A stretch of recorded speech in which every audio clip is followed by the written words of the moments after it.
ওরে ভাই ফাগুন লেগেছে বনে বনে।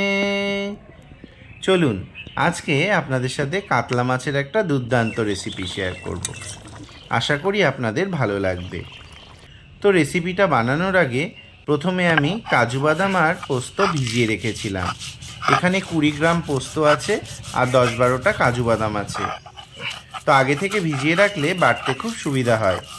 এটা আমি মিহি করে বেটে নিচ্ছি। পোস্ত আর কাজু বাদাম ভালো করে বাটা হয়ে গেছে। এবার আমি বাটিতে তুলে নিয়ে একটু জল নিয়ে নেব। এবার এখানে আছে আদা রসুন। এখানে 50 গ্রাম মতো আদা আছে আর 4-5 কোয়া রসুন আছে। আদা আর রসুনটা আমি শিলনোড়ায় ভালো করে বেটে নেব। আজকের এই কাতলা মাছ রান্নাতে এই আদা রসুন কিন্তু একটা দারুণ ফ্লেভার আনবে। তো আজকে আমি এই রান্নাটা করার জন্যে কাতলা মাছের লেজের দিকের কয়েকটা পিস আমি নিয়েছি আর আঁশগুলো চামড়া সমেত ভালো করে ছাড়িয়ে পরিষ্কার করে নিয়েছি। আর এই রান্নাটাতে আজকে কোনো রকমভাবেই হলুদ ব্যবহার করব না। তো মাছগুলোতে ঝটপট লবণ মাখিয়ে নিলাম। তো মাছগুলো ঝটপট লবণ মাখিয়ে নিয়ে খানিক সময় রেখে দেব। দিয়ে আমি উনুনটা জ্বেলে নেব আর কড়াই চাপিয়ে দেব। এই রান্নাটা করার জন্যে আমি আজকে ব্যবহার করছি সানফ্লাওয়ার অয়েল। তো এর মধ্যে প্রথমে মাছগুলো আমি সুন্দর করে ভেজে নেব। আর মাছটা কিন্তু খুব বেশি লাল লাল করে ভাজবো না, মাছটা হালকা করে এপিট ওপিট করে ভেজে নেব। মাছের একটা পাশ ভাজা হয়ে গেছে। তো মাছগুলোকে আমি উল্টে দেব। যেহেতু আমি মাছটাতে হলুদ লাগাইনি, তো দেখতে একটু ফ্যাকাশে হবে, তাতে কোনো সমস্যা নেই। এই রান্নাটার কালারটাই হবে এরকম। আমি সমস্ত মাছগুলো ভেজে নিয়েছি। এবার কুচি করে রাখা পেঁয়াজগুলো এই তেলেই আমি একটু লাল লাল করে ভেজে নেব। তো বেরেস্তা যাকে বলে খানিকটা ওই রকম, যে খুব মুচমুচে করে পেঁয়াজগুলো ভাজবো তা নয়। পেঁয়াজগুলো ভাজা হয়ে গেছে, পেঁয়াজগুলোকে আমি তুলে নিচ্ছি।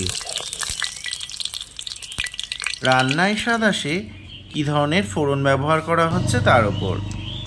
তো এই তেলের মধ্যে আমি একটা গোটা শুকনো লঙ্কা, খানিকটা গোটা জিরে আর গোটা গরম মশলা দিয়ে দিয়েছি। আর এর মধ্যে দিয়ে দিয়েছি আদা রসুন বাটা। তো এর মধ্যে আদা রসুন বাটা দিয়ে খানিকক্ষণ নাড়াচাড়া করে নেব। আর এর মধ্যে খানিকটা জল দিয়ে নেব যাতে না পুড়ে যায়।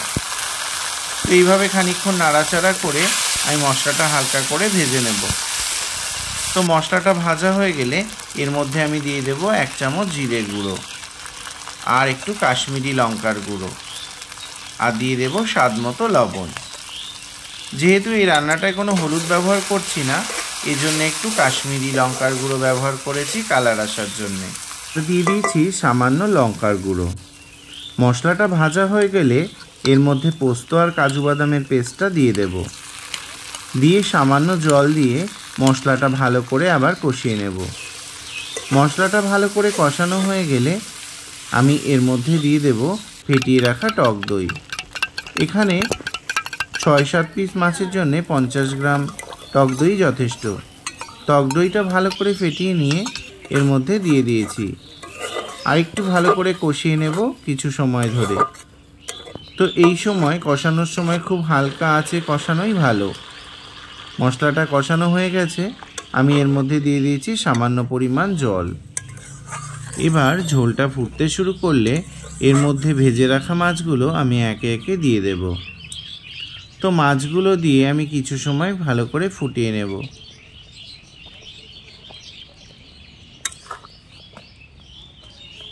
ঝোলটা ভালো করে ফুটতে শুরু করলে ভেজে রাখা পেঁয়াজগুলো আমি ওপর থেকে ছড়িয়ে দেব ঝোলের ভেতরে।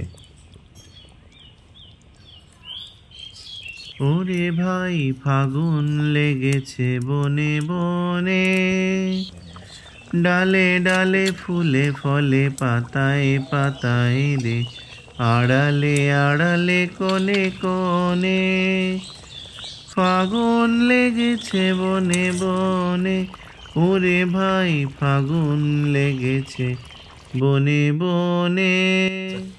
ঝোলটা একদম মাখা মাখা হয়ে এসছে। আমি উপর থেকে 1 চামচ ঘি ছড়িয়ে দিয়েছি আর দিয়েছি 1 চামচ গরম মশলা। এই গরম মশলাটা আমার বাড়িতে বানানো, এটা আমি আগে থেকে বানিয়ে রেখেছিলাম। তো 10 মিনিট ঢাকা দিয়ে রেখে আবার ঢাকাটা খুলে নেব। 10 মিনিট ঢাকা দেওয়ার পর ঢাকনাটা খুলতেই দারুণ একটা গন্ধ বেরোচ্ছে, আপনাদের কি বলবো। তো আমার তো জিভে জল চলে আসছে। ভিডিওটি ভালো লাগলে অবশ্যই একটা লাইক কমেন্টস করবেন, আর বাড়িতে যদি একটু সময় পান অবশ্যই এই দুর্দান্ত স্বাদের কাতলার রোস্টটা বানিয়ে ফেলবেন।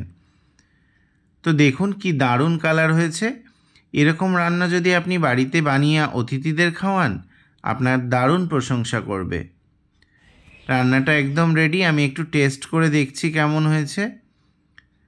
কি বলবো বন্ধুরা, দুর্দান্ত স্বাদ। তাই সময় নষ্ট না করে ঝটপট বানিয়ে ফেলুন কাতলার এই রোস্টের রেসিপিটা।